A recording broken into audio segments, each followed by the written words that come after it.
सो बच्चों स्टार्ट करते हैं अपना फ्लूइड मैकेनिक्स का फर्स्ट चैप्टर। फ्लूइड मैकेनिक्स के दो पार्ट्स होते हैं, फ्लूइड स्टैटिक्स और फ्लूइड डायनेमिक्स। तो आज हमारा मेन फोकस होगा फ्लूइड स्टैटिक्स को करना है।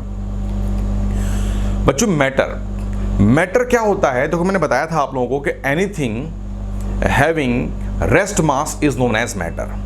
Anything having rest mass is known as matter. Normally book में लिखा होता है कि anything having mass is known as matter, but mass दो तरह का होता है, rest mass and moving mass. आपने करा हुआ है relation m equals to m naught divided by square root of 1 minus v square by c square. Naught this m naught is known as rest mass, इसको हम बोलते हैं rest mass. तो rest mass is essential for the matter. Yes, अगर rest mass है तो क्या मैं बोलूंगा वो मैटर है, अगर रेस्ट मास नहीं है तो मैटर नहीं है। ठीक है, फिर मैटर की बहुत सारी स्टेट्स होती हैं, बट हम 12th स्टैंडर्ड पे मैटर की केवल 3 स्टेट्स की बात करेंगे, सॉलिड स्टेट, लिक्विड स्टेट और गैस स्टेट। बच्चों अगर हम सॉलिड को छोड़ दें, लिक्विड और गैस की बात करें, तो लिक्विड और गैस मैटर की वो स्टेट्स हैं जिनमें फ्लो करने की एबिलिटी होती है। देखो सॉलिड की जो लेयर्स होती हैं बहुत टाइटली बाउंड होती हैं। सॉलिड पे अगर हम टेंजेंशियल फोर्स अप्लाई करेंगे तो सॉलिड लेयर एक दूसरे के ऊपर स्लिप नहीं करती हैं, लेकिन लिक्विड को स्लिप करने की, लिक्विड फ्लो कर सकता है। लिक्विड जो होता है वो टेंजेंशियल स्ट्रेस, टेंजेंशियल मैंने क्या बोला, स्ट्रेस को बियर नहीं कर पाता है, वो उसकी लेयर तुरंत स्लिप कर जाती हैं। तो इसलिए लिक्विड के अंदर फ्लो करने की एबिलिटी होती है। और ऐसे ही इंटरमॉलिक्यूलर फोर्सेस, क्लियर है ये, गैसेस के मॉलिक्यूल्स में तो और भी कम होते हैं, इसलिए गैसेस में भी फ्लो करने की एबिलिटी होती है। इसलिए मैटर की दो स्टेट्स लिक्विड और गैसेस को हम कंबाइंडली एक कॉमन टाइटल फ्लूइड के अंदर स्टडी कर सकते हैं। तो अगर आप देखेंगे तो मैकेनिक्स को दो पार्ट में किया हम लोगों ने। हम लोग बोलते हैं मैकेनिक्स, बट बेसिकली जो मैकेनिक्स कहते हैं वो होता है मैकेनिक्स ऑफ सॉलिड्स। अब देखिए वहां पर हमेशा सॉलिड बॉडी की बात की जाती है, वहां हमेशा रिजिड बॉडी की बात की जाती है, वहां हमेशा परफेक्टली इलास्टिक बॉडी की बात की जाती है। अगर बॉडी परफेक्टली इलास्टिक नहीं है तो उसको हम लोग डिस्कस करते हैं इलास्टिक प्रॉपर्टी ऑफ मैटर में, जैसे वो बॉडी जिसमें डिफॉर्मिंग फोर्स अप्लाई करने पे कुछ मॉडिफिकेशन आते हैं, डिफॉर्मिंग फोर्स को रिमूव करने के बाद बॉडी अपनी ओरिजिनल शेप और साइज को रिकवर कर लेती है, उसको बोलते हैं इलास्टिक बॉडी। और परफेक्टली इलास्टिक बॉडी भी वो होती है जिसमें जितना भी फोर्स अप्लाई कर दो, कुछ भी करते रहो, उसकी बॉडी में कोई भी चेंज शेप और साइज में नहीं होगा। तो परफेक्टली इलास्टिक सॉलिड बॉडीज की स्टडी करते हैं मैकेनिक्स में। और अगर लिक्विड और गैसेस की बात करेंगे तो वो साइंस जो लिक्विड और गैसेस की मैकेनिक्स, मतलब लिक्विड और गैसेस के रेस्ट और मोशन की स्टडी करेगी, उसको क्या बोलेंगे हम लोग, फ्लूइड मैकेनिक्स। एग्री करते हैं? तो फ्लूइड मैकेनिक्स में यहां हम लोग लिक्विड और गैसेस की बात करेंगे। अब नेचुरल सी बात है कि अगर मुझे किसी का इंटरव्यू लेना है, किसी की स्टडी करनी है, दो केस बन सकते हैं, या तो वो बंदा रेस्ट पे हो या वो बंदा मोशन पे हो। अब सोचिए अगर मैं पहली बार किसी का इंटरव्यू लेने जा रहा हूं, फर्स्ट टाइम मैं किसी ब्रांच को इंट्रोड्यूस करने जा रहा हूं, ब्रांच को पढ़ने जा रहा हूं, उसका इंटरव्यू लेने जा रहा हूं, तो बताइए इंटरव्यू इफेक्टिव कब हो पाएगा? जब मैं और जिसका मैं इंटरव्यू ले रहा हूं दोनों रिलेटिव स्टेशनरी हो, दोनों ही बैठ करके इंटरव्यू लें, तो क्या मैं इफेक्टिवली उसको समझ पाऊंगा? या वो भीड़ में कहीं मूव कर रहा होगा, मैं उससे बात कर रहा हूं, मैं उसका इंटरव्यू ले रहा हूं, तो क्या चीज कंफर्टेबल रहेगी बिगिनर के लिए? हाँ, ऑब्वियस सी बात है, आंसर आएगा कि जब मैं और वो रेस्ट पे हों और मैं प्रॉपर वे में उसका इंटरव्यू लूंगा। अब मैंने उसका इंटरव्यू लिया, मेरी उससे फ्रेंडशिप हो गई, दोस्ती हो गई, मैं जान गया कि उसका टेस्ट किस तरह का है। उसके बाद में अब अगर मान लीजिए कभी वो बिजी है तो उसने वो मूव करते करते जा रहा, उसने मुझसे कोड वर्ड में बात करी, तो मैं उसको कोड को डिकोड कर लूंगा, बिकॉज मैं ऑलरेडी उसको पहले से जान चुका हूं। इसका मतलब हमेशा स्टैटिक कंडीशन पे स्टडी करना बेटर होता है। हाँ, उसके बाद हम उसकी प्रॉपर्टी से अवेयर हो जाएंगे, फिर हम काइनेटिक कंडीशन की भी स्टडी बहुत स्मूथली इजीली कर लेंगे। तो बच्चों देखो, देखिए बातों बातों में अगर आप देखेंगे तो उस एग्जांपल के थ्रू हम कह सकते हैं कि फ्लूइड मैकेनिक्स, पहली बात तो फ्लूइड का मतलब क्या हो गया कि भाई लिक्विड और गैसेस को कंबाइंडली एक कॉमन टाइटल के अंदर बोलते हैं, क्या बोलते हैं, फ्लूइड बोलते हैं। तो फ्लूइड मैकेनिक्स को दो सब पार्ट में डिवाइड किया जाएगा, fluid statics and fluid dynamics. Agree करते हैं? तो सबसे पहले हम स्टडी करेंगे फ्लूइड स्टैटिक्स की। एग्री करते हैं? यस। तो now first heading is fluid static. आप लोग साथ साथ नोट्स भी प्रिपेयर करते रहेंगे। तो first heading is fluid statics. Clear है? अब देखो बच्चों, पहले इसको हम रीड करते हैं, क्या इसकी डेफिनेशन है कि fluid statics it deals the cases where the fluid mass is stationary obvious सी बात है, स्टैटिक है, स्टेशनरी। और ऐसा नहीं है कि स्टैटिक का मतलब हम डिकोड करेंगे कि वो स्टेशनरी है, एग्री करते हैं। स्टेशनरी और move as a rigid body, यहां पर सबसे इंपॉर्टेंट बात है रिजिड बॉडी। यस, वो मूव अगर करेगा तो वो रिजिड बॉडी की तरह बिहेव करेगा। और हम लोग इसके पहले प्रीवियसली हम लोग पहले कर चुके हैं properties of matter, elastic properties of matter. Perfectly elastic body और रिजिड बॉडी एक ही बात होती है। रिजिड बॉडी, उस पर हम कितना भी हाई अमाउंट का डिफॉर्मिंग फोर्स अप्लाई करें, बॉडी अपनी शेप और साइज का जरा से भी चेंज नहीं करेगी। उसे क्या बोलेंगे हम लोग? उसको बोलेंगे रिजिड बॉडी। से फॉर इंस्टेंस मैंने अगर इसको बनाया हुआ है रिजिड बॉडी, मैंने कहा भाई ये परफेक्टली इलास्टिक बॉडी है, ये परफेक्टली रिजिड बॉडी है, तो सपोज करिए इसके अंदर दो पॉइंट्स हैं, पॉइंट ए ऑन बी। अब मैं इस पे डिफॉर्मिंग फोर्स कितना भी अप्लाई करूं, कैसा भी अप्लाई करूं, क्लियर हुआ, ये कुछ भी कर दूं, एग्री करते हैं, इन दो पॉइंट्स के बीच में जो गैप है वो अल्टर नहीं करेगा, however high be the applied force. तो उसको मैं क्या बोलूंगा कि बॉडी कैसी हो गई? रिजिड हो गई। बॉडी कैसी हो गई? परफेक्टली इलास्टिक हो गई। तो अगर बॉडी परफेक्टली रिजिड बॉडी की तरह बिहेव करके अगर मूव करे, मतलब मीन्स जब बॉडी मूव करे तो लिक्विड के अंदर किन्हीं भी दो पॉइंट के बीच में गैप चेंज ना करे, अगर एग्री करते हैं, यस, गैप चेंज अगर नहीं करेगा तो हम उसको बोलेंगे कि वो क्या हो गया, वो एक रिजिड बॉडी की तरह बिहेव कर रहा है। और इस तरह से अगर फ्लूइड मूव करेगा, लिक्विड अगर मूव करेगा, तो हम उसको भी फ्लूइड स्टैटिक के अंदर ही काउंट करेंगे, उसमें हम फ्लूइड स्टैटिक के फार्मूले ही अप्लाई करेंगे। जरा अपनी बात को मैं समझाने के लिए, रिजिड बॉडी का मतलब क्या है वो समझाने के लिए जरा मैं एक एग्जांपल लेता हूं। से फॉर एग्जांपल आप इमेजिन करिए कि ये जो है एक ट्रक है और इसमें हमने एक फ्लूइड मास को रखा, लिक्विड को मैंने क्या करा, मैंने प्लेस किया, ठीक है, एग्री करते हैं। और ये कंप्लीटली लिक्विड से फिल है और ये say with some acceleration a naught right side जा रहा है, एग्री करते हैं। अब ये कंप्लीटली फिल अगर है और ये पॉइंट ए हुआ और ये पॉइंट बी हुआ, ड्यूरिंग मोशन ए और बी के बीच में गैप चेंज तो करेगा नहीं भाई। गैप तो चेंज तब करेगा जब ये कंप्लीटली फिल ना हो, ये थोड़ा सा एम्प्टी हो तो ये टिल्टेड आ जाएगा, तो गैप चेंज करेगा, ठीक है ना। अच्छा, मैं कह रहा हूं मान लीजिए इन केस अगर ये वेसल कंप्लीटली फिल नहीं भी था, से फॉर एग्जांपल ये कंप्लीटली फिल नहीं था, एग्री करते हैं, और इसको मैंने किसी ट्रॉली में प्लेस करा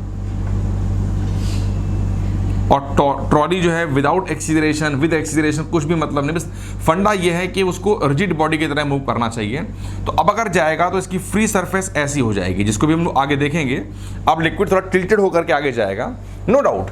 पहले ऐसा लेयर थी, जब इसको हम एक्सीलरेट करेंगे, मूव करेगा तो लेयर ऐसी हो जाएगी। तो अभी ड्यूरिंग दिस प्रोसेस किन्हीं भी दो पॉइंट के बीच में गैप तो चेंज करेगा, लेकिन जब एक बार ये टिल्टेड शेप में इक्विलिब्रियम पे आ गया तो अब ए और बी में जो गैप सेट हो गया, अब वो गैप चेंज तो करेगा नहीं, यस। तो जब ये सिस्टम, जब ये फ्री सरफेस टिल्टेड और फाइनली एक इक्विलिब्रियम पे टिल्टेड स्टेट पे आ जाएगी, उसके बाद भी जब ये मूव करेगा तब भी हम इस प्रॉब्लम को सॉल्व फ्लूइड स्टैटिक के अंदर करेंगे।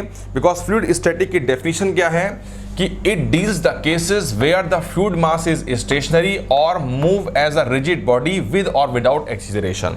अगर वो मूव कर भी रही है तो उसको एज अ रिजिड बॉडी भी मूव करना चाहिए, ठीक है बच्चों। मेरा एक एग्जांपल आपके सामने और देना चाहता हूं। से फॉर एग्जांपल ये एक वेसल है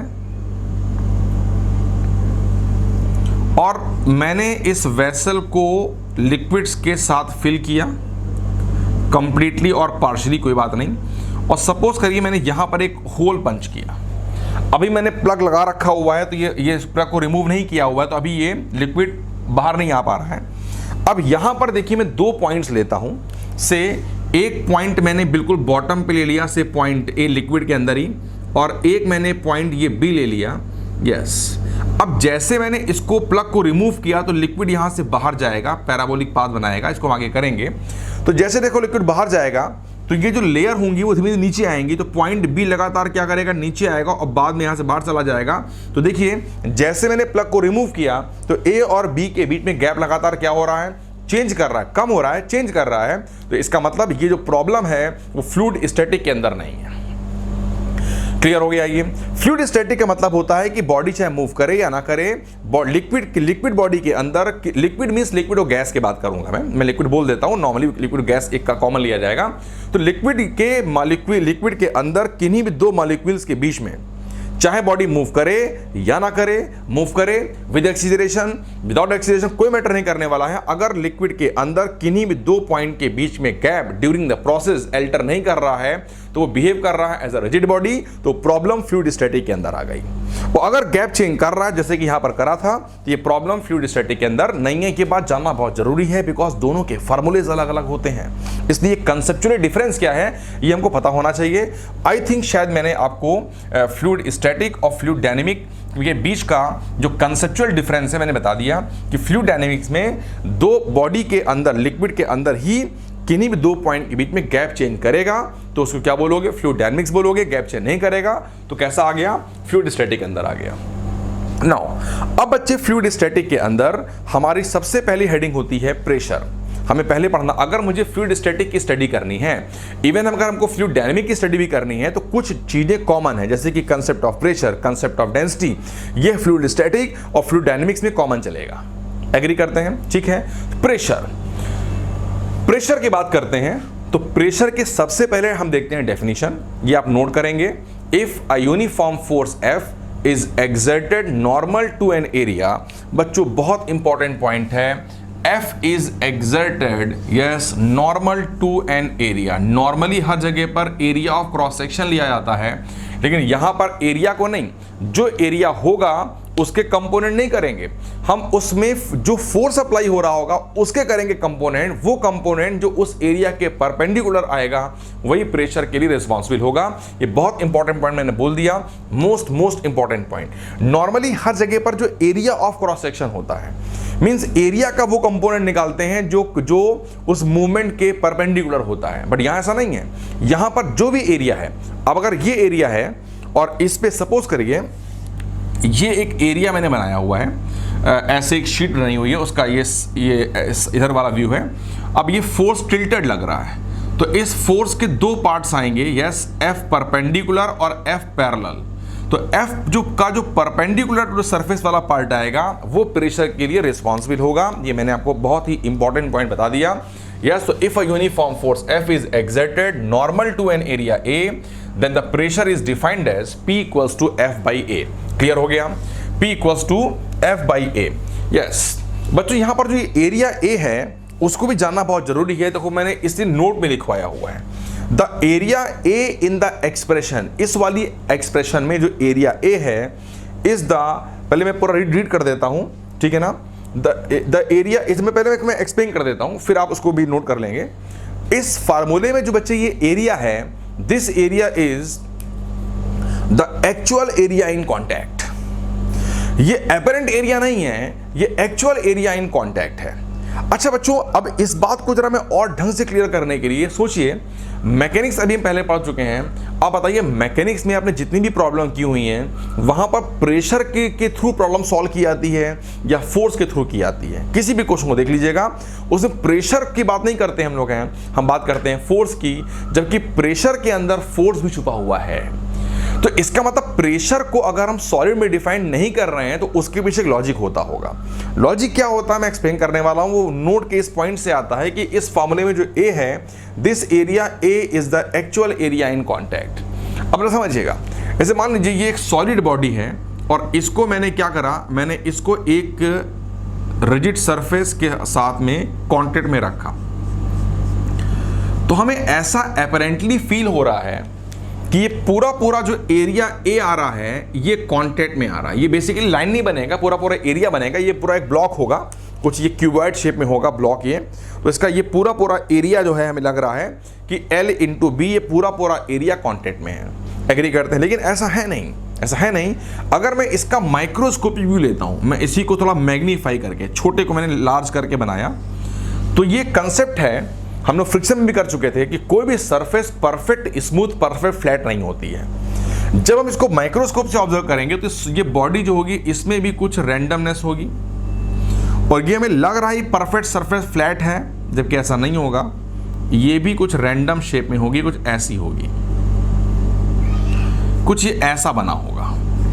अब बच्चों अगर आप देखिए तो इसमें जो एक्चुअल एरिया इन कांटेक्ट आ रहा है, ये देखिए केवल ये वाला पोर्शन आया एक्चुअल में कांटेक्ट में, ये वाला आया, ये वाला आया, ये वाला आया। केवल एक्चुअल एरिया जो कांटेक्ट में आया वो अपेरेंटली जो हमने फील हुआ था उससे बहुत, बोलिए, उससे बहुत कम आया। खुद चेक करिए, क्लियर हुआ ये? और क्या सोचिए, क्या मैं कह सकता हूं कि ये एरिया हर एक बॉडी के लिए हमेशा एक्चुअल से कम तो होगा? क्या मैं कह सकता हूं कि हमेशा एक्चुअल का 1/10 होगा या 1/100 होगा? ये नहीं कह सकते हैं, ये नहीं कह सकते हैं। डिपेंड करेगा कि बॉडी को कितनी हद तक स्मूथ बनाया गया है। हाँ, परफेक्ट स्मूथ नहीं बन सकता है, इसलिए अपेरेंट एरिया और actual area of contact for the case of solid not possible. Clear हुआ? ठीक है। अच्छा सोचिए, इसी बॉडी को अगर मैं हल्का सा आगे रखता, इसी वाली बॉडी को अगर मैं मान लीजिए हल्का सा आगे रख देता, तो ये जो पूरा पूरा पोर्शन था वो इसके अंदर चला आता। क्लियर हुआ? ये पोर्शन पूरा पूरा यहां चला आता। तो इस केस में देखो, देखिए अगर ऐसा मैं कर देता तो इस केस में जो एक्चुअल एरिया इन कांटेक्ट आता वो पहले वाले केस से कुछ ज्यादा हो जाता, मतलब चेंज कर जाता। एग्री करते हैं? तो इसका मतलब एक ही बॉडी और एक ही सरफेस के लिए अलग अलग प्लेसिंग पे रखने पर भी एक्चुअल एरिया इन कांटेक्ट बार बार क्या कर रहा है, चेंज कर रहा है। तुम्हारे पास कोई सेट पैरामीटर नहीं है कि भाई इस बॉडी और इस सरफेस के लिए एक्चुअल एरिया अपेरेंट एरिया का 1/10 ही होगा ना, ऐसा नहीं होगा। कभी कभी 1/10 भी हो सकता है, 1/20 भी हो सकता है किसी जगह पर। क्लियर हुआ? इसका मतलब मैं एक्चुअल एरिया इन कांटेक्ट को सॉलिड के केस में कभी डिफाइंड ही नहीं कर सकता हूं। यस, हमने कितना बातों बातों में कितना इंपॉर्टेंट पॉइंट सीख लिया। The concept of pressure is of no use for the case of solids. इसलिए बच्चों हम लोग सॉलिड में कभी भी प्रेशर के थ्रू प्रॉब्लम को सॉल्व नहीं करते हैं। वह हमारी मजबूरी है कि हम प्रॉब्लम को फोर्स के थ्रू सॉल्व करते हैं। हम पढ़ते हैं फोर्स कंसेप्ट, ना कि प्रेशर कंसेप्ट। एग्री करते हैं?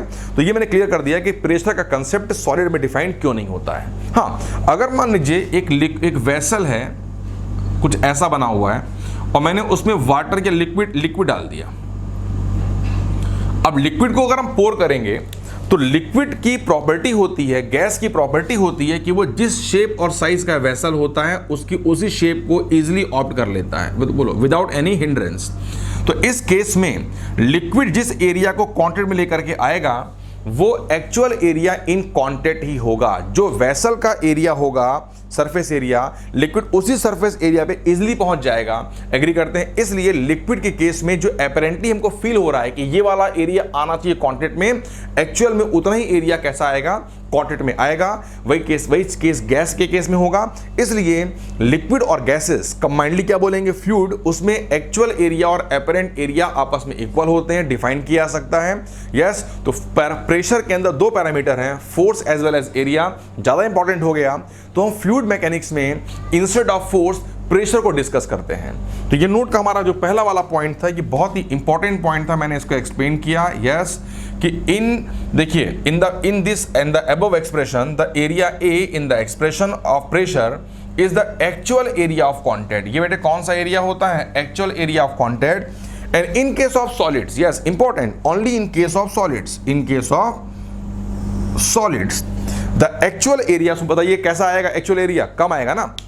वह लिखा हुआ the actual area of contact between the two surfaces is less than the apparent area in contact.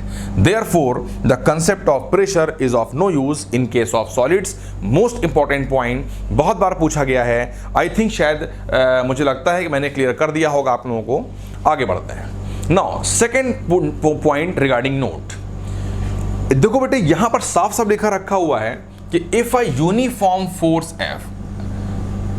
Force F, जब मैं न्यूमेरिकल कराऊंगा तब आप जान पाएंगे कि इनकी इंपॉर्टेंस क्या है। अभी तो हम अपने आप को बैटल के लिए प्रिपेयर कर रहे हैं, लड़ाई के लिए प्रिपेयर कर रहे हैं, थ्योरी को सीख करके। एग्जाम्पल भी करेंगे, उसके जब शीट सामने आएगी तब जान पाएंगे हम कितना अपने आप को प्रिपेयर कर पाए हैं बैटल के लिए। क्लियर हुआ ये? नाउ अब इसमें तो ये फॉर्मूला होल्ड तभी करेगा when force is uniform over this area. Important point, say for instance if force is non uniform over the area, इतने बड़े एरिया में फोर्स यहां अलग आ रहा है, यहां अलग आ रहा है, यहां अलग आ रहा है, मींस फोर्स नॉन यूनिफॉर्म है, यूनिफॉर्म नहीं अगर है, then in this case the pressure P is defined as, yes ये लिखा हुआ है, limit delta A tending toward 0, delta F upon delta A. अब डेल्टा ए अगर बहुत छोटा है तो डी ए हो गया, तो D F upon D A slope of F A curve बन जाएगा। हम इसको अभी ज़्यादा फोकस नहीं करेंगे बिकॉज इसको हम लोग विदाउट एग्जाम्पल, वो फील आपके सामने नहीं आ सकती है कि भाई इसको डिस्कस कैसे करेंगे। तो इसको भी मैं एग्जाम्पल के लिए छोड़ देता हूं, जब हम एग्जाम्पल दूंगा तो क्लियर हो पाएगा। अभी आपको पता होना चाहिए if force is non uniform over the given area, then the pressure P is defined as P equals to dF upon dA। ये इंपॉर्टेंट पॉइंट है। Now third point, force exerted, ये सारे पॉइंट आपको नोट भी करने हैं। Force exerted by the liquid on any surface in contact, force exerted by the liquid, मैंने ये नहीं बोला net force, only for the liquid, force exerted by the liquid on any surface in contact with it is called thrust of the liquid। yes, तो thrust एक term होता है। thrust क्या होता है? force exerted by the liquid only। उसमें अगर हम एटमॉस्फेयर का भी हम प्रेशर को काउंट करके अगर हम फोर्स निकालेंगे तो वो फिर फोर्स जो आएगा वो फोर्स टोटल फोर्स कहलाएगा, थ्रस्ट नहीं कहलाएगा। सुनते रहिए मैं क्या बोल रहा हूं, एग्जांपल सारा क्लियर हो पाएगा। तो force exerted by the only by the liquid, force exerted only by the liquid on any surface in contact with it is called thrust of the liquid. Now fourth point, pressure is scalar. इसको भी थोड़ा सा हम लोग deep में clear करेंगे। मैंने बोला प्रेशर इज स्केलर, बुक में देखेंगे तो प्रेशर भी कैसा है, स्केलर है, करंट भी कैसी क्वांटिटी है, स्केलर क्वांटिटी है, टाइम कैसी क्वांटिटी है, स्केलर क्वांटिटी है। लेकिन अगर हम स्केलर की बात करते हैं तो स्केलर के लिए बोला जाता है कि भाई डायरेक्शन का होना मस्ट है।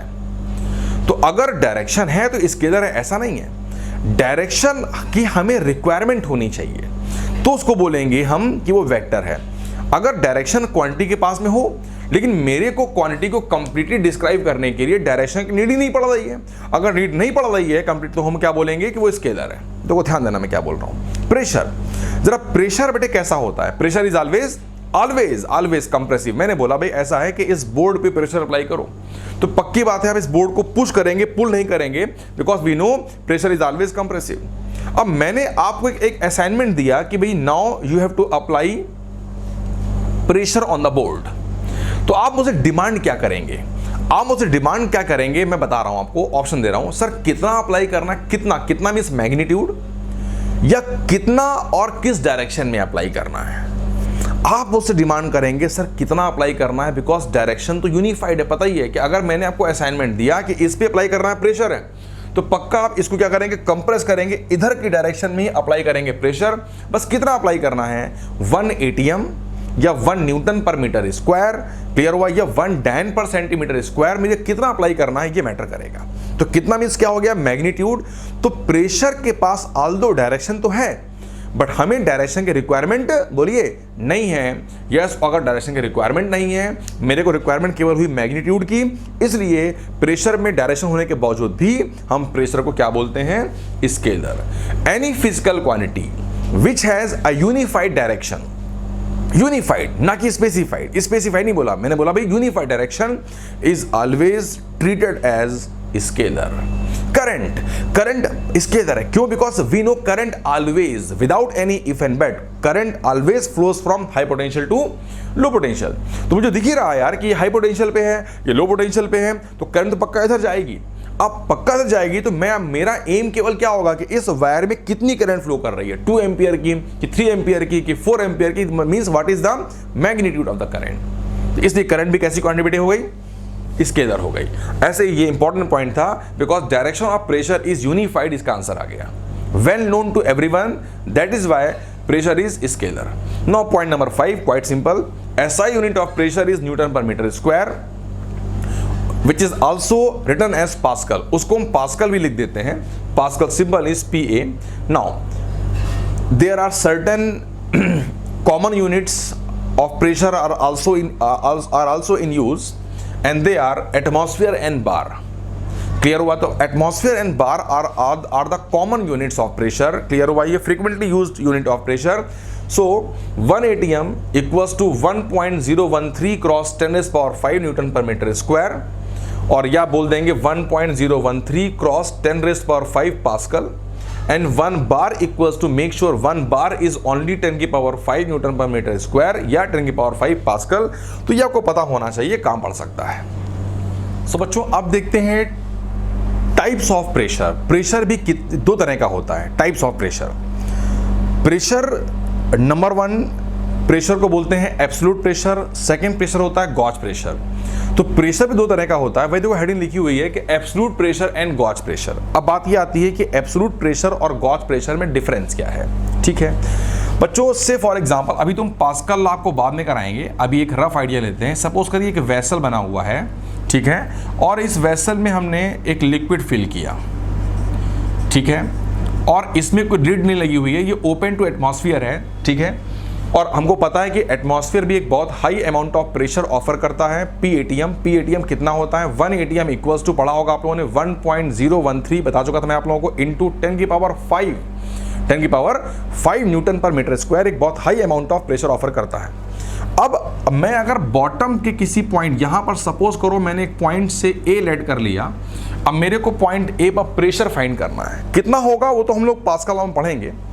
तो एक्चुअल में हो क्या रहा होगा, एक्चुअल में अगर बहुत डीपली ऑब्जर्व किया जाए तो हम क्या कह सकते हैं कि भाई इस बार इस वो सरफेस जो फ्री सरफेस है, free to open to atmosphere है, वहां पर एटमॉस्फेयर एक अपना atmospheric pressure say P ATM भी ऑफर कर रहा होगा, ये भी दबा रहा होगा इसको ऊपर से, और इसके बाद में इस पॉइंट के ऊपर इतना लिक्विड भी आ रहा है जो भी इसको कंप्रेस कर रहा है। तो इस पॉइंट ए पर जो टोटल प्रेशर आएगा, नेट जो प्रेशर होगा वो पी एटीएम एटमॉस्फेयर भी दबा रहा होगा, प्लस लिक्विड का प्रेशर भी तो यहां पर आएगा, तो ओवरऑल प्रेशर वो, तो total pressure at any point due to liquid as well as due to atmosphere, उसको बोलेंगे total pressure. This is known as the absolute pressure. नाम ही से क्लियर है, एब्सोल्यूट प्रेशर, टोटल प्रेशर। तो इसमें एटमॉस्फेरिक लिक्विड प्रेशर के साथ साथ एटमॉस्फेरिक प्रेशर के कंट्रीब्यूशन को भी हम ऐड करते हैं, जोड़ देते हैं, तो उसको बोल देंगे absolute pressure at point A eight any point. Clear है। गॉज प्रेशर में हम एटमॉस्फेरिक प्रेशर के कंट्रीब्यूशन को हटा देते हैं, तो हम केवल ये निकाल, गॉज प्रेशर अगर मुझसे पूछा जाए कि बताइए पॉइंट ए पर गॉज प्रेशर कितना है, तो जो भी टोटल प्रेशर आ रहा था, क्या आ रहा था, एटमॉस्फेयर का pressure plus pressure due to liquid above this point. Clear हुआ। उसमें से एटमॉस्फेयर के प्रेशर को माइनस कर दीजिए, तो जो प्रेशर बच गया, अपने एग्जांपल में जो प्रेशर बच गया, कौन सा बच गया, pressure only due to liquid above point A. Clear हुआ।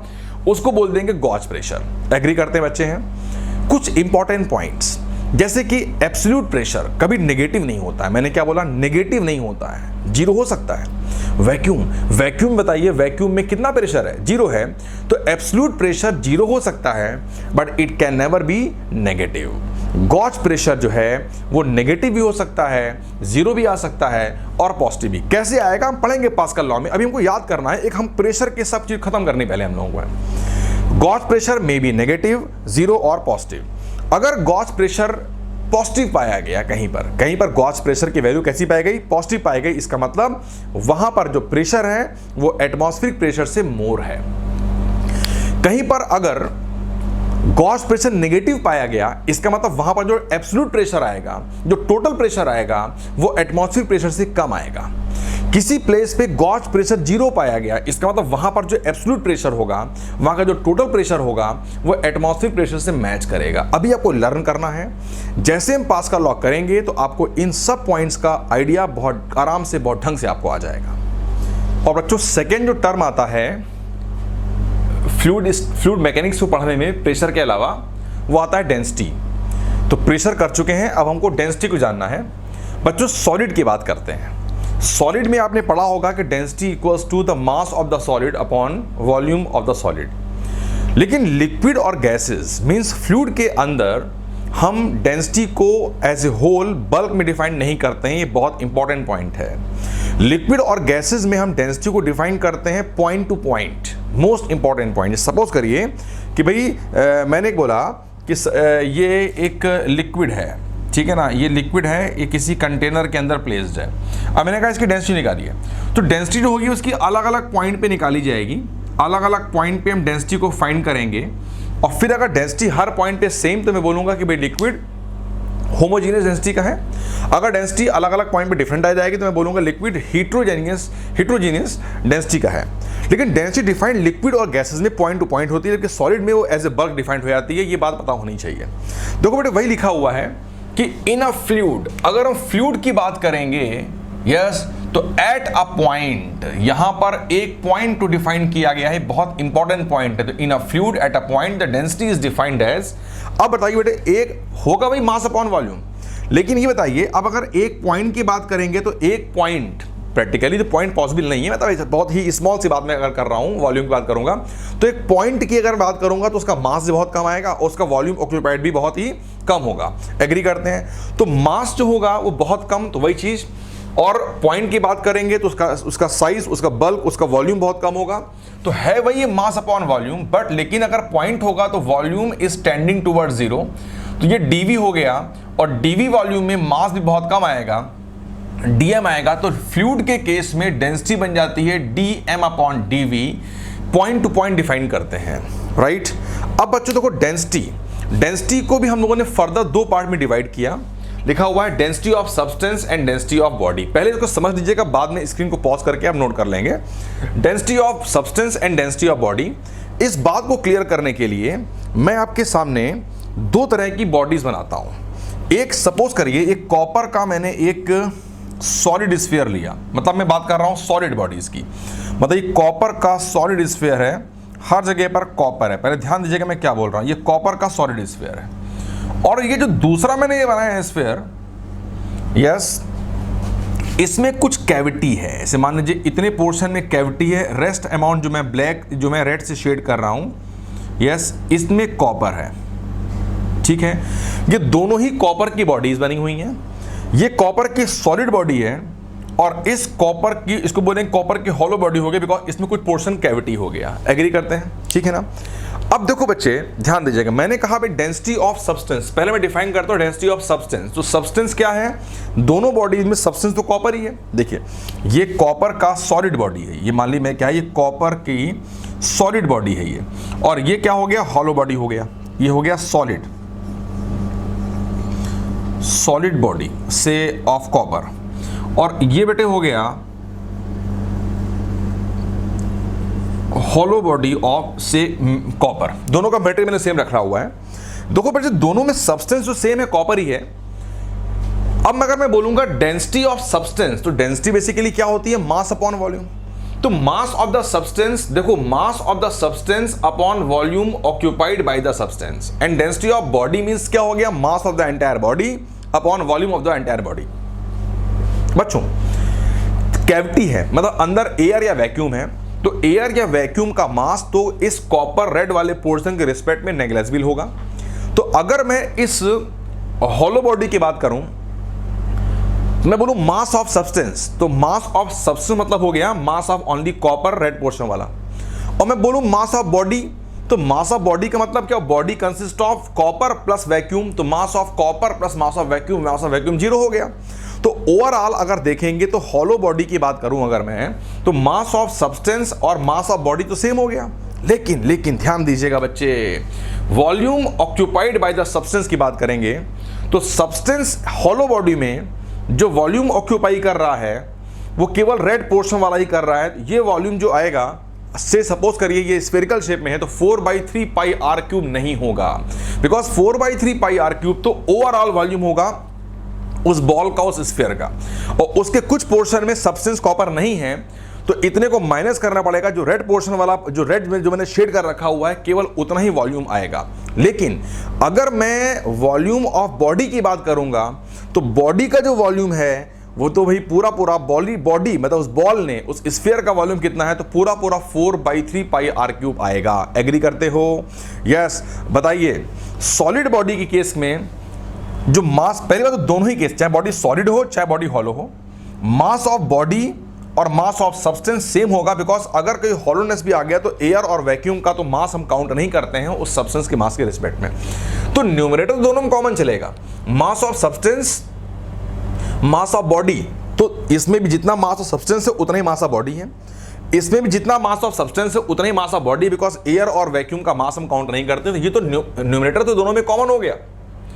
लेकिन अगर मैं डिनोमिनेटर की बात करता हूं तो पहले लेता हूं सॉलिड बॉडी, नीचे आएगा volume occupied by the substance. तो सब्सटेंस ने पूरे वॉल्यूम को ऑक्यूपाई कर रखा है, सॉलिड है, कंप्लीट कर रखा है, तो 4/3 पाई आर क्यूब यहां पर भी आया। और डेंसिटी ऑफ बॉडी की बात करूंगा तो अपॉन आएगा वॉल्यूम ऑफ बॉडी। तो बॉडी तो स्फेरिकल है, तो बॉडी स्फीयर का वॉल्यूम कितना होगा, 4/3 पाई आर क्यूब होगा। तो सॉलिड बॉडी की केस में इसकी और इसकी वैल्यू आपस में कैसी आ रही है, इक्वल। यस, नोट पे लिखवाया गया कि अगर सॉलिड बॉडी है यस तो उस केस में डेंसिटी ऑफ बॉडी और डेंसिटी ऑफ सब्सटेंस में कोई डिफरेंस नहीं होगा, दोनों सेम आएंगे। लेकिन क्वेश्चन बच्चे हमेशा पूछा जाता है हॉलो बॉडीज के लिए, लेकिन अगर हॉलो बॉडीज हो गई तो हॉलो बॉडी की बात करूंगा यस तो वहां पर देखिएगा मास अप, इसकी बात करता हूं, मास ऑफ बॉडी और मास ऑफ सब्सटेंस तो कॉमन हो गया। लेकिन बताइए जरा आप, वॉल्यूम ऑफ बॉडी और वॉल्यूम ऑफ सब्सटेंस में, वॉल्यूम ऑफ सब्सटेंस की बात करता हूं, substance volume occupied by the substance, वो तो केवल रेड वाला पोर्शन हुआ जो कि कंप्लीट बॉडी के वॉल्यूम से कम हो गया। क्या मैं सही बोल रहा हूं? तो हॉलो बॉडीज की केस में वॉल्यूम ऑफ सब्सटेंस जो होगा वो कम हो जाएगा, लेस हो जाएगा, वॉल्यूम बॉडी मोर हो जाएगा। अब डेंसिटी ऑफ बॉडी में अपॉन आएगा वॉल्यूम ऑफ बॉडी और डेंसिटी ऑफ सब्सटेंस में आएगा volume occupied by the substance. तो volume occupied by the substance जो हो गया वो कम हो गया, नीचे वैल्यू कम हो गई, तो डिनोमिनेटर अगर कम हो गया तो वैल्यू लार्ज आ जाएगी। तो density of substance is more than yes density of body. ये किस में हो जाएगा, हॉलो बॉडीज में। तो इसलिए डेंसिटी ऑफ बॉडी और डेंसिटी ऑफ सब्सटेंस कभी कभी इक्वल होंगे और कभी कभी ऐसा भी हो जाएगा कि जो सब्सटेंस होगा उसकी डेंसिटी ऑफ बॉडी से कुछ मोर आ जाएगी। अगर डिफरेंट वैल्यू आ रही हैं तो कंफर्म है कि बॉडी के अंदर कैविटी है, बॉडी हॉलो है। अगर दोनों इक्वल आ रही हैं तो यहां से ये भी क्लियर कर लिया हम लोगों ने कि बॉडी कैसी है, सॉलिड है। तो हम लोगों ने डेंसिटी ऑफ बॉडी और डेंसिटी ऑफ सब्सटेंस में डिफरेंस भी जाना और ये पॉइंट भी शायद क्लियर हो गया होगा। नाउ फिर नेक्स्ट पॉइंट क्वाइट सिंपल, बहुत सिंपल सा पॉइंट है ये।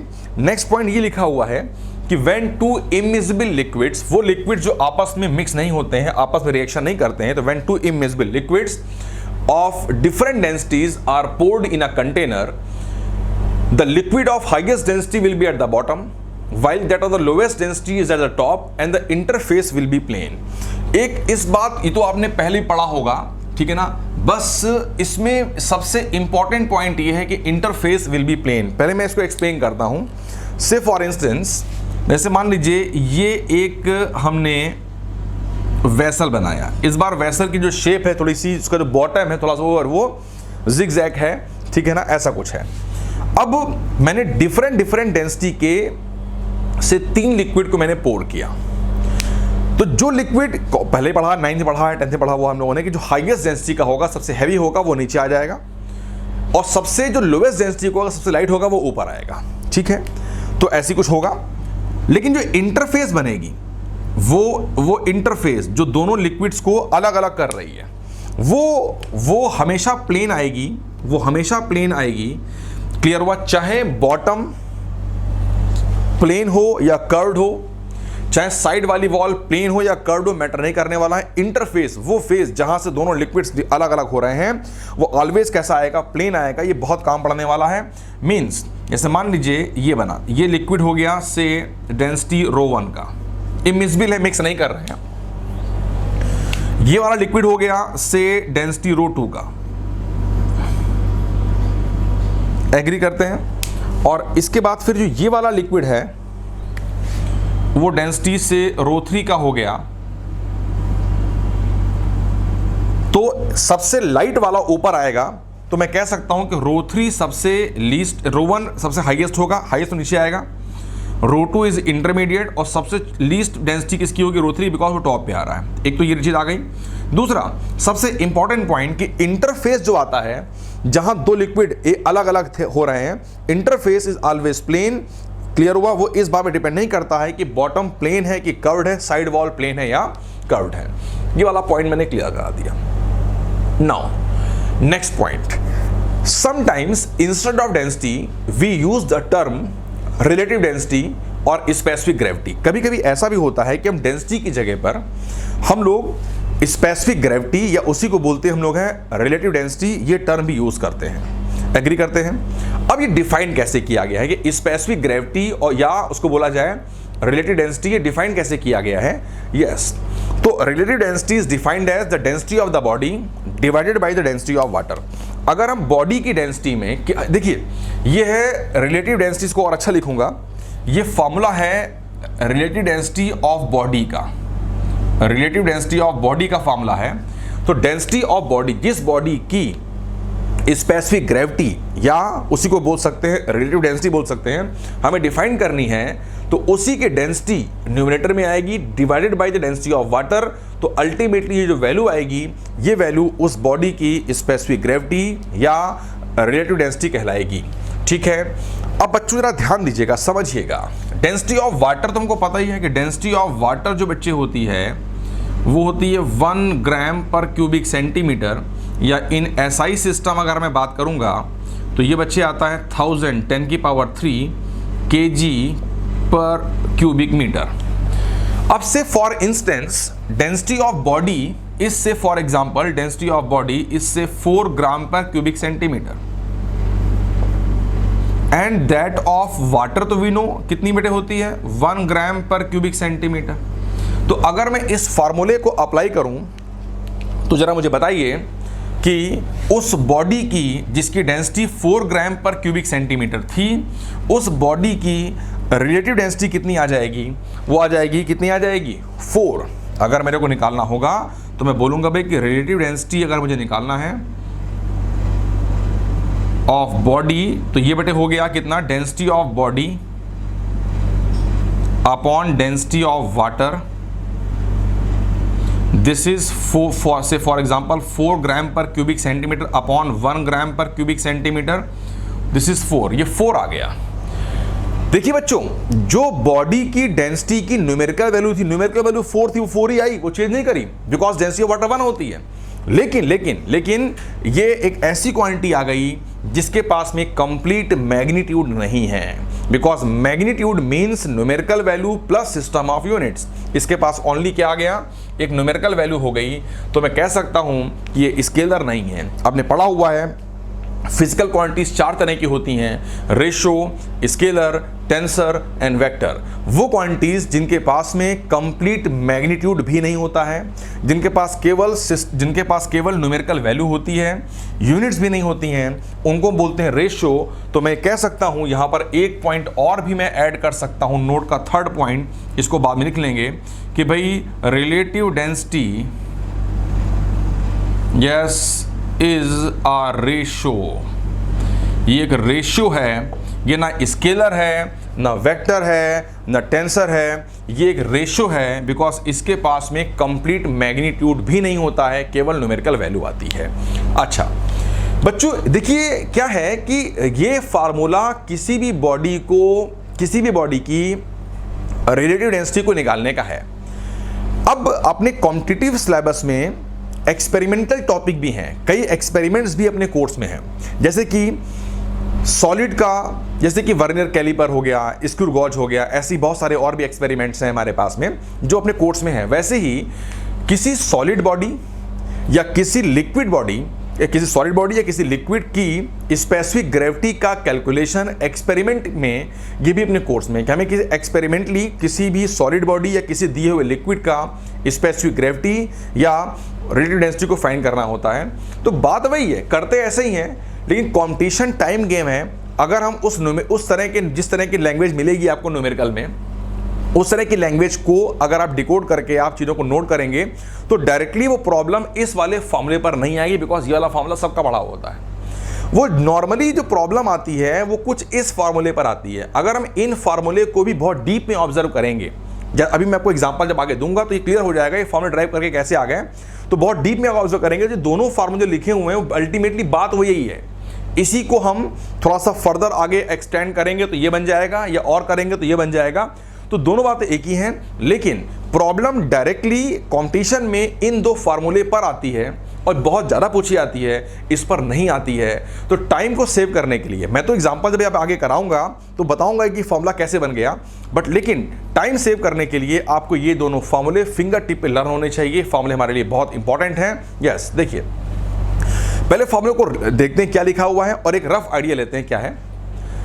Number 1, relative density of body. Body means a solid body, उसकी बात की गई है, ठीक है ना।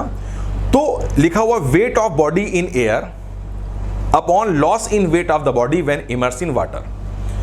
ये जो सेकंड लिखा है फार्मूला, ये लिखा हुआ है अगर मुझे किसी लिक्विड, वो तो था, ये फार्मूला था किसी सॉलिड बॉडी के लिए, अगर मुझे किसी लिक्विड की रिलेटिव डेंसिटी को फाइंड करना है तो उसके लिए एक्सपेरिमेंट में ऐसे किया जाता है, लॉस इन, फार्मूला बन जाता है loss in weight of the body when immerse in liquid, immerse in liquid, जिस लिक्विड में इसमें, जिस लिक्विड की आपको स्पेसिफिक ग्रेविटी फाइंड करनी है उस लिक्विड की बात की गई है, upon loss in weight of the body when immerse in water.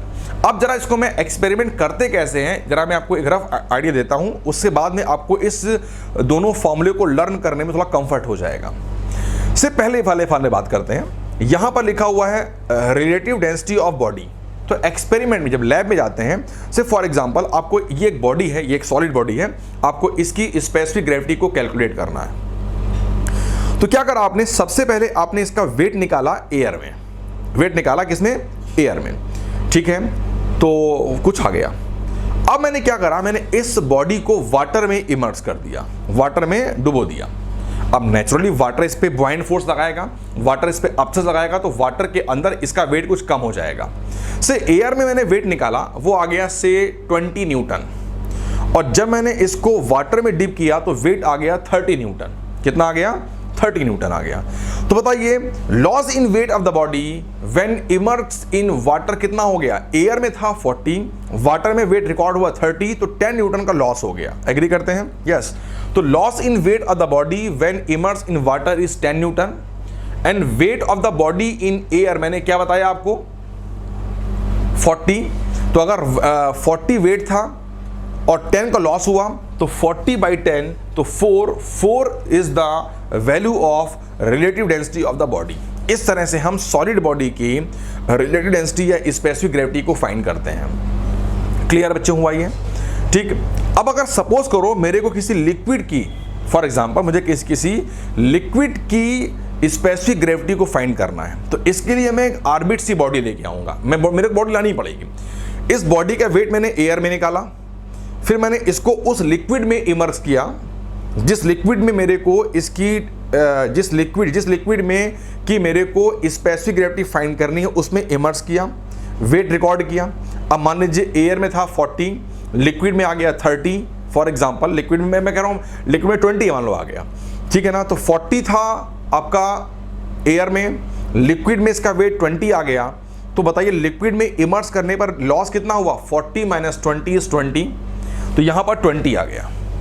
और वाटर में जब मैंने इमर्स किया तो वेट पाया गया 30, तो weight of body in air is 40, water में 30 है, तो वाटर में इमर्स करने के बाद में वेट में लॉस कितना हुआ, 40 से 30 हो गया, तो 10 का लॉस आ गया, 10 यहां पर आ गया, तो 20/10, 2 is the value of specific gravity of the liquid. इस तरह से हम लोग किसी भी सॉलिड बॉडी या लिक्विड का स्पेसिफिक ग्रेविटी को फाइंड करते हैं, और ये दोनों फार्मूले का ओरिजिन जो है, उसका जो बेस है वो यही वाला फार्मूला होता है। बट ये हमको फॉर्मूले लर्न होने चाहिए, ये फार्मूले हमारे लिए फ्यूचर पॉइंट ऑफ व्यू से बहुत ही इंपॉर्टेंट है।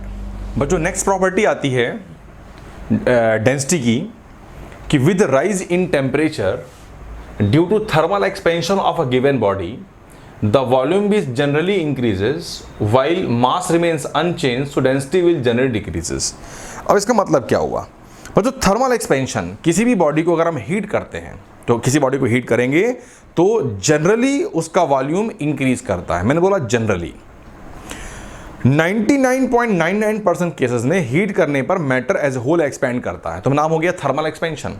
लेकिन जरूरी नहीं है, जैसे मैं बोलूँ वाटर की बात करूँ, अब वाटर को बेटे अगर 0 डिग्री का वाटर अगर है, उसे अगर आप जो है गर्म करेंगे, तो आपने पढ़ा होगा भाई कि 4 डिग्री पर वाटर की डेंसिटी मैक्सिमम होती है, डेंसिटी मैक्सिमम तो वॉल्यूम मिनिमम।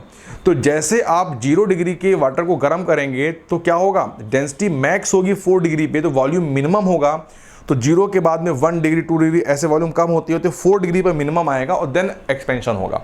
तो 0 से लेकर के 4 डिग्री के बीच में हीट करने पर राइज इन टेम्परेचर तो हुआ, लेकिन टेम्परेचर के बढ़ने पर वाटर का वॉल्यूम कम हो गया, तो वाटर हीट करने पर कॉन्ट्रैक्ट करा। ऐसे बहुत सारे सॉलिड बॉडी और भी होती हैं इस तरह की हैं कि जो हीट करने पर न्यूट्रल या नेगेटिव इफेक्ट शो करती हैं।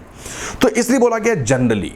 हाँ, अगर हम हीट करेंगे तो विद राइज इन टेम्परेचर तो because of thermal expansion volume will generally increases. Volume जो होगा वो नॉर्मली जनरली क्या करेगा, इंक्रीज करेगा।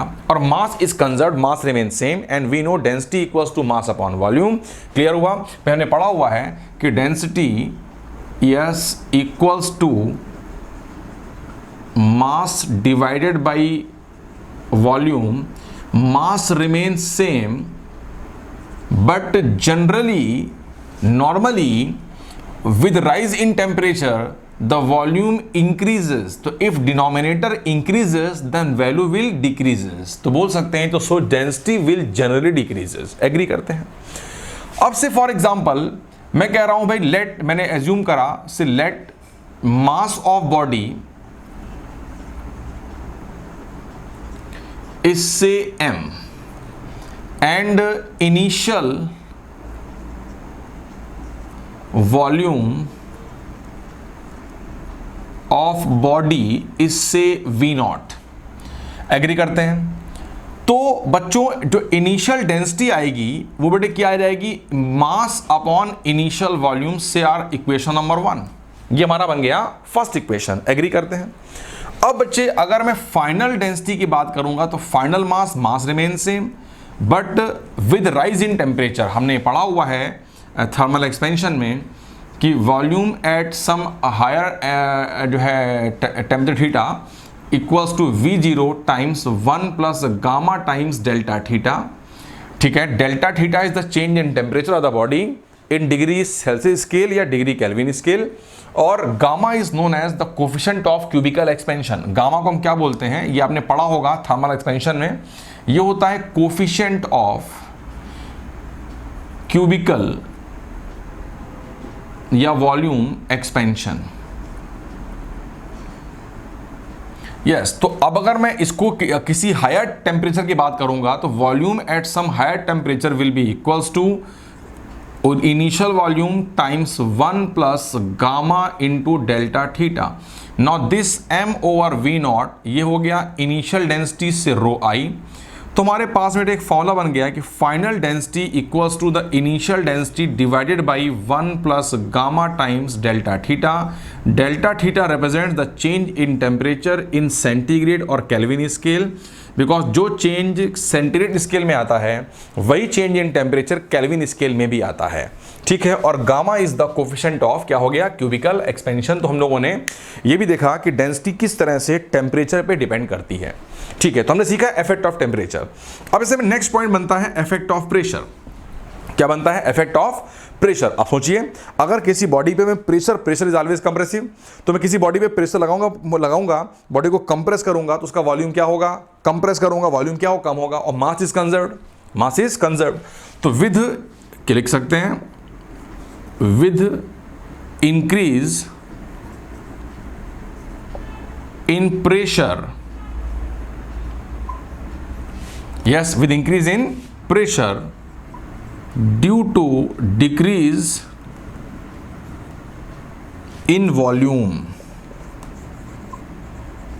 बिकॉज प्रेशर को अगर मैं इंक्रीज करूंगा तो वॉल्यूम क्या होगा, कम होगा। With increase in pressure due to decrease in the volume, volume decrease करेगा। एग्री करते हैं? Due to decrease in volume, volume कम कर जाएगा। तो मैं क्या बोलूंगा बताइए, मास रिमेन सेम और वॉल्यूम क्या हो गया, कम हो गया, तो क्या बोलूंगा, डेंसिटी इंक्रीजेस। तो density increases and vice versa. तो बेटे हम लोगों ने ये सीखा, इफेक्ट ऑफ प्रेशर भी सीख लिया हम लोगों ने। ठीक है, तो बच्चों ये हम लोगों ने फ्लूइड स्टैटिक के जो दो बेसिक पैरामीटर्स थे, कौन कौन से, pressure, what is pressure, concept of pressure and concept of density, उसको किया हम लोगों ने। डेंसिटी में हम लोगों ने कुछ स्पेशल टर्म भी देखे, जैसे कि स्पेसिफिक ग्रेविटी, उसी को बोल देते हैं हम लोग हैं, रिलेटिव डेंसिटी बोल देते हैं। तो अब हमने जितना अभी तक डिस्कस किया हुआ था उस पर बेस्ड हम 3 एग्जाम्पल लेंगे। ठीक है, फर्स्ट एग्जाम्पल, पहला एग्जाम्पल जो है, यस, फर्स्ट एग्जाम्पल को रीड करते हैं हम लोग। Example number 1। एग्जाम्पल नंबर 1 देखिए क्या बोला गया। पहले तो आपको वही करना है कि स्क्रीन को पॉज करके एग्जाम्पल को नोट करना है, इसके बाद फेयर नोट में नोट कर लेंगे, रफ में इसको आप एक बार सेल्फ ट्राई करेंगे उन फार्मूलेज की हेल्प से, और इसके बाद फिर आप फाइनली देखेंगे जब मैं सॉल्व करूंगा तो आपका आंसर मुझसे मैच कर रहा है या नहीं करता है। चलिए स्टार्ट करते हैं अपने फर्स्ट प्रॉब्लम को। तो हिंट और सोल्यूशन और रिगार्डिंग फर्स्ट प्रॉब्लम, पहली प्रॉब्लम पे, when equal volumes of two metals are mixed, alloy, alloy बेटे क्या होता है, मिक्सचर ऑफ मेटल्स, मेटल को मिक्स कर देंगे क्या बन जाएगा, एलॉय बनेगा। तो when equal volumes of two metals are mixed together the specific gravity of the alloy is 4। हाँ, स्पेसिफिक ग्रेविटी के पास में कोई यूनिट्स डायमेंशंस नहीं आएंगी। क्या मैं कह सकता हूं कि जो स्पेसिफिक ग्रेविटी की न्यूमेरिकल वैल्यू होगी वही उस एलॉय की डेंसिटी की न्यूमेरिकल वैल्यू होगी? बिल्कुल सही बात है। बस डेंसिटी के पास में न्यूमेरिकल वैल्यू के साथ साथ सिस्टम ऑफ यूनिट भी आ जाती है। ठीक है, तो जहां पर लिखा हुआ है स्पेसिफिक ग्रेविटी उस जगह पर हम उसको डेंसिटी भी मान के सॉल्व कर सकते हैं। ठीक है, and when equal masses are mixed then specific gravity of the alloy is found to be 4, then calculate the specific gravity of each metal। ठीक है भाई, तो let the specific gravity of each metal are say ρ1 and ρ2। Now दो unknown है तो naturally हमारे पास में दो केसेस भी दिए जाएंगे। फर्स्ट केस में क्या बोला गया कि equal volumes are mix together. भाई हम स्पेसिफिक ग्रेविटी की जगह पर हम डेंसिटी वाला फार्मूला भी अप्लाई कर सकते हैं। तो डेंसिटी बेटे क्या होती है, mass divided by the volume. बस स्पेसिफिक ग्रेविटी के पास में डायमेंशन नहीं आती हैं और डेंसिटी के बाद डायमेंशन आ जाएगा, लेकिन न्यूमेरिकल सॉल्व करने का वे न्यूमेरिकल वैल्यू कॉमन चलेगी। नाउ अब बेटे इस केस में जब हमने क्या बोला गया, पहले केस में इक्वल वॉल्यूम को मिक्स किया गया। तो ठीक है भाई, इसका भी पहले वाले का भी वॉल्यूम V था, दूसरे वाले का भी V था। Mass we know density equals to बेटे क्या होगा, मास अपॉन वॉल्यूम। तो say mass will be equals to density into volume. तो पहले वाले की density ρ1 but volume is V, and similarly दूसरे वाले में ρ2 इंटू V आ गया, तो V कैंसिल कर गया और in this case the density is found to be 4। तो बच्चे यहां से देखो हमारे पास एक इक्वेशन बन गई कि ρ1 plus ρ2 should be equal to 8। This is our first equation. Agree करते हैं? अब नेचुरली हमारे पास अगर दो अननोन है तो हमको हमारे पास इक्वेशन भी दो होनी चाहिए। तो सेकेंड इक्वेशन के लिए हम सेकेंड केस को यूज करेंगे। सेकेंड केस क्या है हमारे पास में कि भाई व्हेन इक्वल मास ऑफ, इस बार इक्वल मास को मिक्स किया गया, व्हेन इक्वल मास। ठीक है भाई, again using this formula, density of alloy equal to the mass, total mass of the alloy upon total volume of the alloy. Now in this case the total density of the alloy is found to be 3 and एक बार equal मास बेटे है तो पहले वाले का मास भी m ले लिया, सेकेंड वाले का मास भी m ले लिया। Now volume will be equal to mass upon density. तो मास तो सेम था, density of first is ρ1 and that of second is ρ2। सही है। अब बच्चे जरा ध्यान दें, इसको जब हम सॉल्व करेंगे तो ये आ जाएगा 2 ρ1 इंटू ρ2 डिवाइडेड बाई ρ1 प्लस ρ2, ये मास कैंसिल कर जाएगा और दिस इज इक्वल्स टू क्या बेटे आ गया, ये क्या है, ये 3 है एंड ρ1 प्लस ρ2 में निकाल चुका था ऑलरेडी पहले से, ये 8 है। क्लियर हुआ ये? तो यहां से हमारे पास देखिए ρ1 इंटू ρ2 की वैल्यू आ गई। दिस इज 2 एंड 8 4, ये हो गया 12। This is 12, equation number 2। अब मेरे पास में a प्लस बी भी आ गया और a इंटू बी भी आ गया। अब मैं a माइनस बी निकालूंगा। कैसे निकालूंगा? We know a minus b का whole square equals to a plus b का whole square minus 4 times a b. आप अगर इसको ओपन करेंगे तो ये लिखा हुआ है ρ1 स्क्वायर प्लस ρ2 स्क्वायर माइनस 2 ρ1 ρ2 और ये हो जाएगा ρ1 माइनस ρ2 का होल स्क्वायर हो जाएगा। ठीक है, अब ρ1 plus ρ2 is given as 8, this is 8 का स्क्वायर माइनस 4 टाइम्स 12। अब देखो बच्चे यहां से सॉल्व करेंगे तो ρ1 माइनस ρ2 का होल स्क्वायर आ जाएगा 64 और माइनस कितना हो गया 48, उसका अंडर रूट करेंगे तो ρ1 माइनस ρ2 की वैल्यू आ जाएगी 4। आ रही है, चेक करिए। इक्वेशन नंबर 3 बन गई।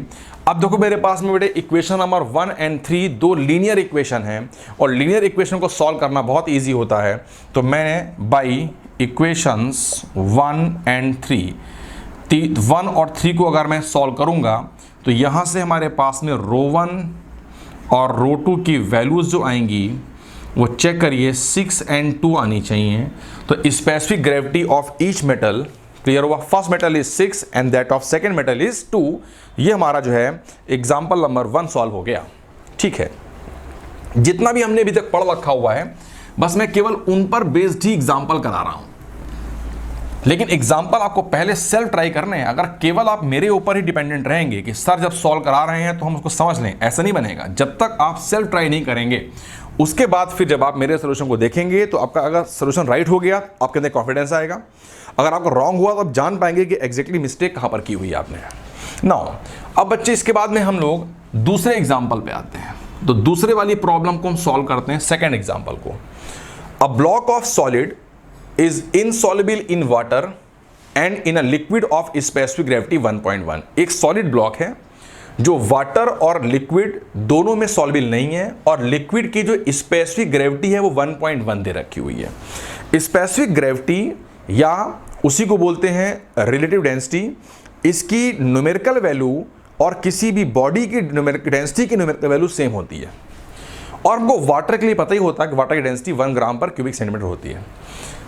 The block weight 24 gram in air and 21 gram when completely immerse in water.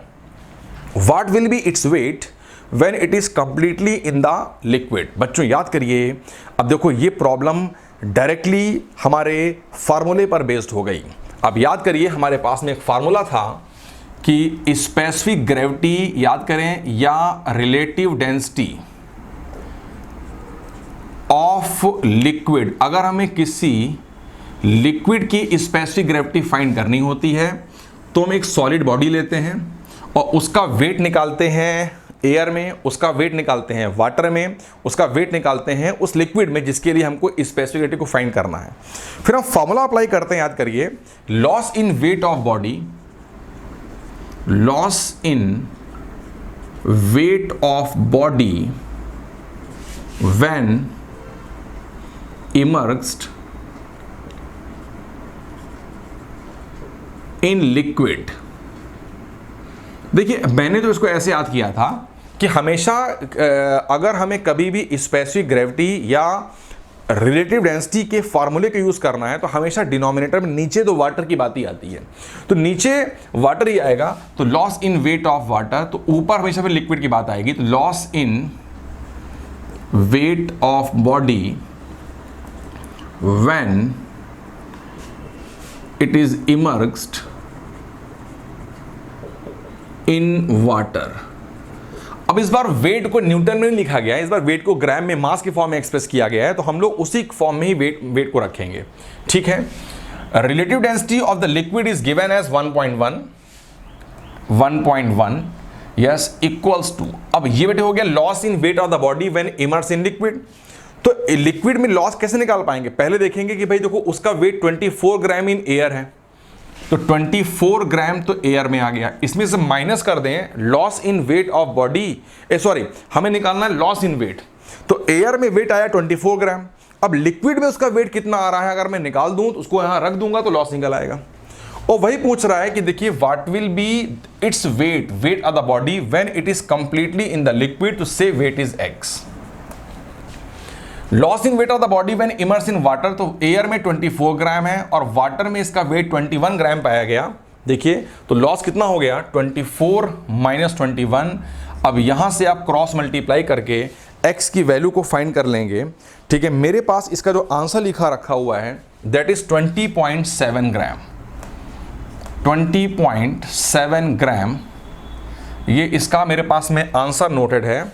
एक बार आप वेरीफाई कर लीजिए कि जो मैंने आपको ये आंसर दिया हुआ है वो मैच कर रहा है या नहीं कर रहा है। ठीक है, नाउ इसके बाद फिर हम लोग नेक्स्ट प्रॉब्लम पे आएंगे, क्वेश्चन नंबर 3 पे आएंगे। थर्ड क्वेश्चन ये आपका आईटी में आ चुका है, सेकंड क्वेश्चन आपका जेईई मेन में आ चुका है। ठीक है ना, फर्स्ट क्वेश्चन भी आपका जेईई मेन में आ चुका है। ठीक, थर्ड क्वेश्चन पे आते हैं। A piece of copper having an internal cavity. देखिए ये डेंसिटी ऑफ बॉडी और डेंसिटी ऑफ सब्सटेंस वाले ही फंडे पर आ गया कि हॉलो बॉडी में डेंसिटी ऑफ सब्सटेंस बड़ी हो जाती है और डेंसिटी ऑफ बॉडी छोटी हो जाती है।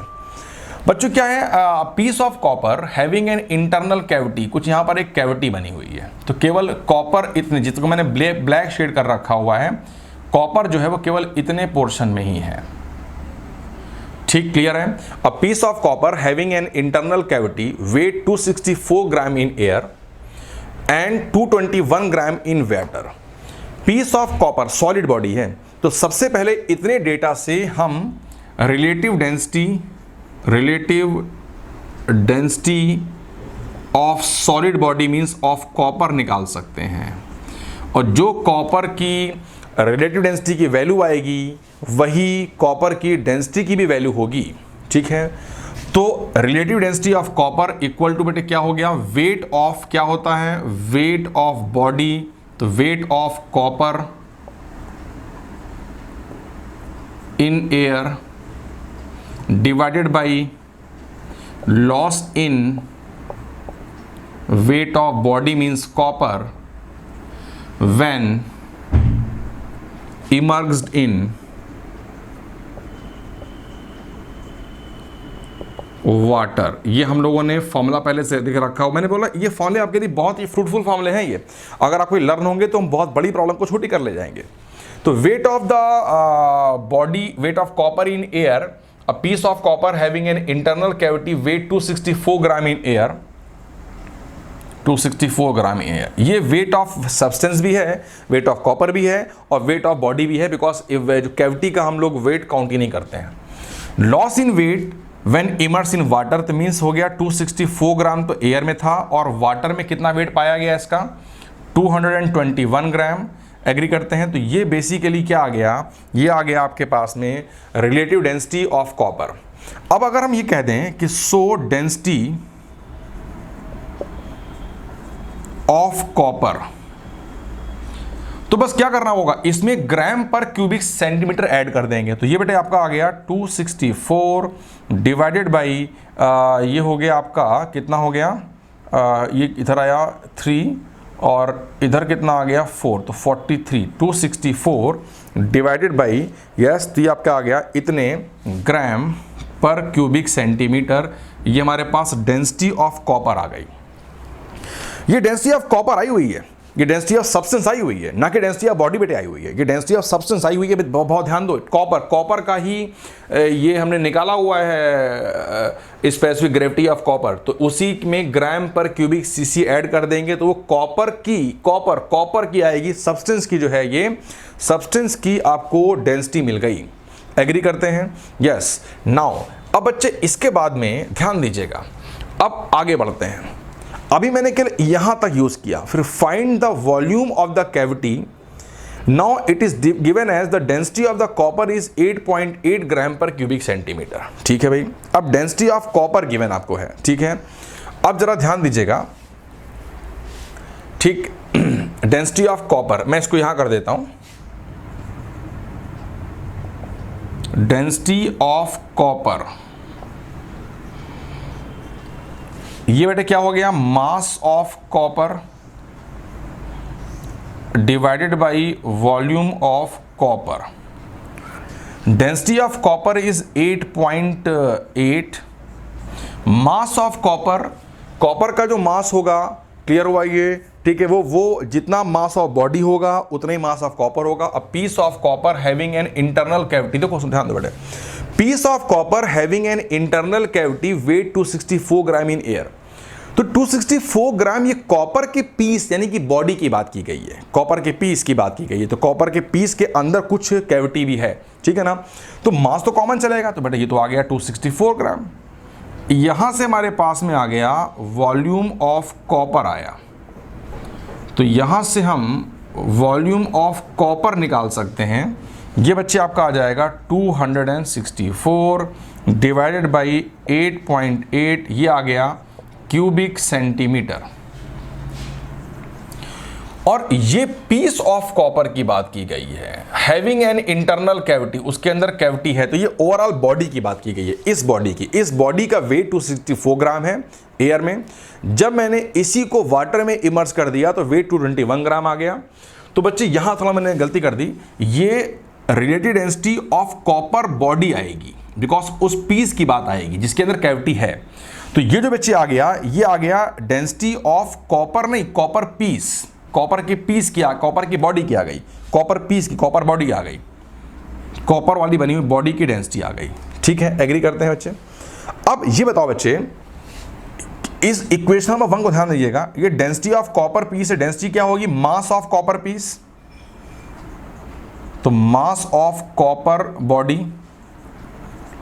Divided by the volume of body. अब बॉडी का जो वॉल्यूम होगा वो तो कंप्लीट आएगा, उसमें कैविटी का वॉल्यूम भी जुड़ जाएगा ना, कंप्लीट कैविटी अंदर है, वॉल्यूम तो पूरा पूरा आ जाएगा।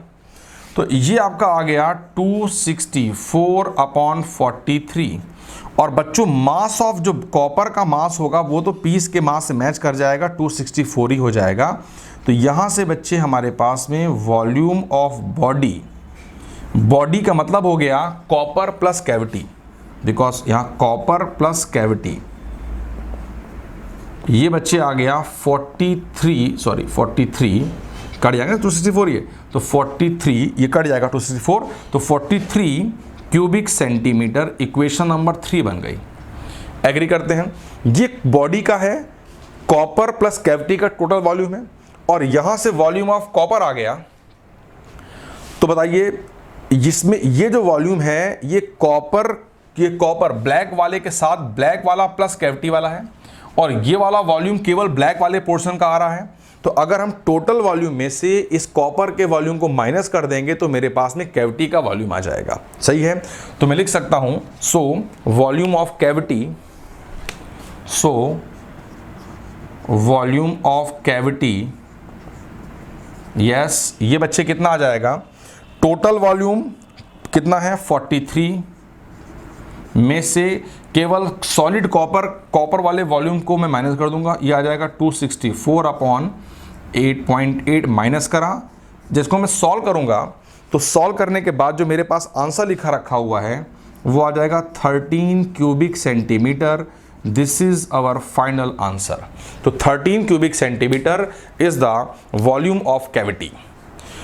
तो ये बच्चे हम लोगों ने फ्लूइड स्टैटिक का जो पहला फेज है वो फेज मैंने फिनिश कर दी।